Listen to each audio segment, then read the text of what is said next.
Hey guys, it's Ivy again with D&Lee Photography. We are here with Ryan. He is actually the artist behind this immaculate design at the Charger behind me. So he's going to tell us more about really what went into making this concept.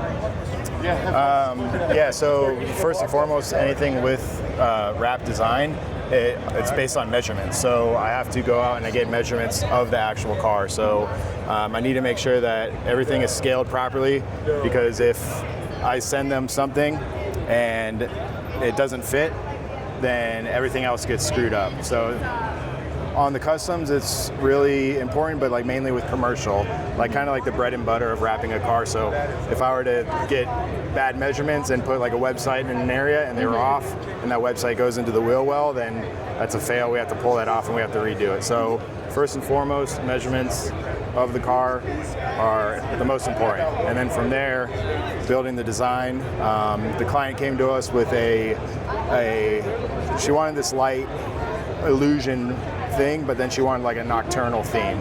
So being able to do that, one, figuring out which nocturnal animals I'm going to use first. So I Googled a list of all the nocturnal animals, and then it's organizing them around the car where they fit the best. So obviously the owl having a large wingspan, kind of want to put it in more of like a narrow area. The lynx stands pretty tall, so you want to utilize the height of that. And each character has, I guess, like a counterpart. So the owl with the falcon, secondary one. The badger, there's a little mouse on top of the lynx's tail. I don't know if you can see that, but he's got himself a little counterpoint. And the fox with the lynx. Yeah, the butterfly, and then on the other side, the fox, the leopard. But she also wanted to kind of create this like Mother Nature theme with the nocturnal, so that's why we have the hood. And so when we're presenting it to her, the whole idea was that you're going to be able to walk around the car and you're basically seeing the same scene in a different perspective. So you have the tree of life up front with Mother Nature, and then you're walking around this side, you're seeing this part of the forest, but then you're also seeing the same tree right there on the side. And then you continue, you see the waterfalls, and then on the other side, if you guys want to walk over there, it's the same thing. You'll see the tree in the background, and then just a different perspective or different angle of I see it the kind of forest mirrors scene. the body panels. Yeah, over so here. it's like, so you want to be able to tell a story while walking around the car, as opposed to just randomly placing things here and there. Obviously, it just matters what fits the area. Like, I can't really place that leopard anywhere else besides that part. So, I mean, it was lay him first, figure out what else, other animals I want to bring into it. But yeah, it came out really nice. Obviously the file, it's massive when I do it. To get into the technicals, I do it in Photoshop 1:1 scale. So 1 inch is, I design 1 inch, which is 1 inch on the car. So the file itself will get all the way up to like 30 gigs big while I'm still actively working on it. Okay. And then I have to panel it all out based on the material that we're using, and just making sure that I give them extra pieces, like for the body kit, for the door handles, for the lower rocker, and then the hardest part about wrapping is making sure that it all matches on the transition points, which would be the rear quarter panel to the trunk, and the biggest one would be the fender to the hood, and then the hood to the front bumper, and that the design doesn't get cut off.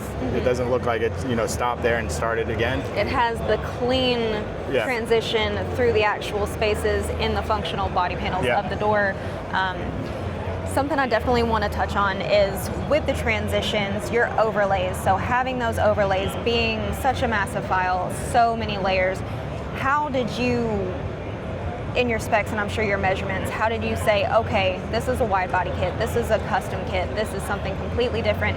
Did you have to go out and manually take these measurements, make sure that everything was perfect? And how did you mentally prepare yourself for that 3D rendering of what we see in front of us today? So luckily, I have a huge library of templates that I've built in the past. So Dodge Charger, I feel like people that buy Dodge Chargers and Challengers and Camaros, they buy them because they want to wrap them or they want to modify them. So I've done a bunch of those wraps. And what I do is I actually put tape on the car. So I'll do a 1-inch masking tape, and I'll stretch it from the very front of the car all the way to the very back, and then I'll mark like, okay, this is where it starts, and then the door starts here, then here's your handle here, here's another door, and then I'll pull that off and I'll measure those marks, take that into Illustrator and build a 1-to-1 scale like template, I guess. And then from there I go take a side photo of the car, any Dodge Charger will work, scale that up to those measurements, and then you basically have to isolate everything. So all I'm focused on is the painted surfaces. Everything else I don't need. So once I get the painted surfaces to match all of those notches on the tape measure, then now I have that side done. So now I move over to the hood, move over to the roof, and then we do it a little piece by piece. And then I bring all those together into one file, and that's my design file. Okay, how many have you done that tell a story like this where it's not mirrored on both sides? Because I'm sure, like, if you have, I've seen a lot of wrapped cars that shows that just have like Venom or Marvel or something, and they have the same image going down the side of the car. I'm sure that's a lot easier than something like this where it's asymmetrical and you've got all these different perspectives going on. Tell me a little bit about how you overcame those challenges with this particular build. It's just really like, I think mirroring it is just a quick way to just get it done. And this one, you know, it being at Sema, getting the live demo, and you know, we kind of wanted to bring it. So for me, my biggest thing, so my company is a design studio. Glarb Design is strictly a design studio for the wrap industry. So we specialize in large format designs for boats, cars, anything. So you've got plenty of experience, and it wasn't really an issue for you. Yeah, well, so when I get brought onto these jobs, I'm always trying to push the level. Like I always want to do something different, something that hasn't been seen before, and it does start with being able to have like an asymmetrical design, or something that every time you look at it, you pick up something different, or like, you know, this side's different than the other side. So, and that's what really separates, you know, a real, like a good custom design like this to just a quick, let's get it done type thing. I mean, that experience, it's got to be something that you can really have under your belt and say like, hey, you want my designs, here's what you're getting. It doesn't have to be plain Jane, slap it on both sides and you're ready to go. You can have a fully original, it doesn't matter what angle you're getting the photo from.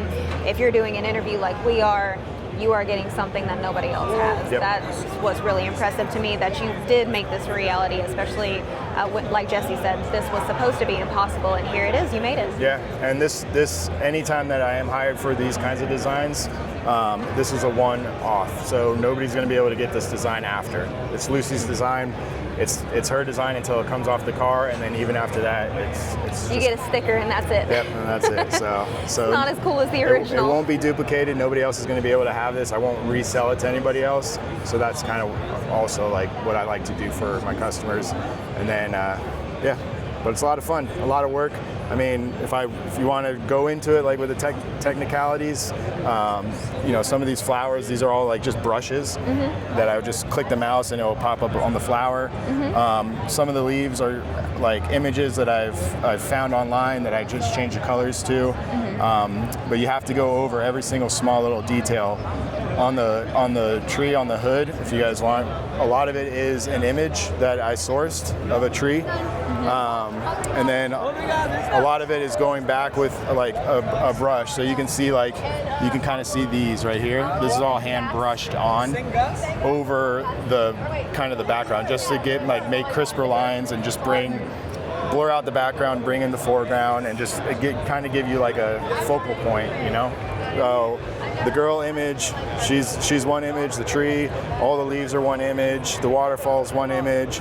She's hand drawn. I mean, you can see like, you know, the hair marks and stuff. And it's just, yeah, just making sure that everything has a reason and that the lighting's all correct and the color's all correct to create an entire composition as opposed to a clip art. The shadow illusion is a big thing, especially with the lighting. There is one piece over here that I really wanted to kind of pick your brain about. Okay. So, like you were just saying, you did a lot of hand-drawn art, hand-brushed art with this. You took it to the next level. You did the detail. You wanted to make sure that the shading was right, the lighting was right. You got that immersive experience with this. So on all these different animals, like you said, everything has two sides to it. With the butterfly here, like, you have transparent illusions in this. What made you think and prepare to really layer that out? Like, how many layers did it take to get that transparent illusion, but it still be so projective? So obviously going back saying like every animal has its counterpart or like its double image. And a lot of it's kind of trial and error. There's a lot of things that you can do in Photoshop with layers to get kind of the look you're going for. Sometimes it works, sometimes it looks forced, and then sometimes it works like it turns out really well. Here. Yeah. So basically, what it is I took this image. So this image is actually AI generated of the butterfly, right? Oh wow. So grab that image. When you scale it up, you lose a lot of the quality, especially with AI. So I have to go back and I have to redraw a lot of the smaller details. And then what I did is I isolate the wings and I put them into a separate layer, and I create, it's called a screen layer adjustment, and it's basically only going to show you the highlights of that layer, and it's going to block all the shadows. So you're only seeing the lightest parts of that image. And so I've laid that on top of the butterfly image, and then in order to create separation, you have to create a shadow, right? So now I basically invert that highlight image like a negative photo, right? So then I do another layer that's called the multiply layer, which will only show you the shadows and not the highlights. So now I have my highlights, and I can now cast a shadow underneath those highlights in order to give that depth and that illusion that it is 3D. And I see that manipulation here. You've got the darker points, and that, like you were saying, that's how you got that transparency. That's a great answer to the question, because I was just sitting here thinking while we were waiting, just that is impressive how it glows. Like, it makes you think of Tinkerbell, the pixie dust, and how the iridescent wings, I mean, Disney came up with that, and I'm sitting here thinking it's on a wrap right now. That is really impressive. I mean, I have a foundation in like drawing and graffiti, like, so I've always been a weird artsy kid my entire life. And I think with the graffiti, you've got the layering down. Yeah, so colors that need to go. You definitely need to draw, and you definitely need to be good at like knowing where the light's coming from and how it casts shadows, and even with the glows, like, yeah, you can have little dots that are pixie dust, but you need that glow in order to create that light source. So it's just a matter of, fine tuning it, zooming in, zooming out, making sure the entire composition looks right, everything looks like it's in place, and then just going over it multiple times and being I'm very OCD about like all the little fine details. So before we go, do you want to plug in any social media, anywhere that these people can find your art, find your business and what you do, and possibly get some raps from you? Yeah, really, the only source I don't have a website. It's just on Instagram or Facebook. It's Glarb Design. On Instagram, it's glarb.design. You can, if you want to see a lot of my work, it's all there. You can message me. I will get back. I do get a lot of messages a lot. But I can see why. Yeah. If you have an idea that you're not sure that is possible, those are the kinds of jobs that we want. We want like the crazy custom, like, let's try to figure out how we can make this happen. Make a name for yourself. Yeah. And clearly you have with this, and I'm sure plenty of others. I appreciate that. You guys are awesome. Well, thank you very much. You're very welcome. Go check out Glarb.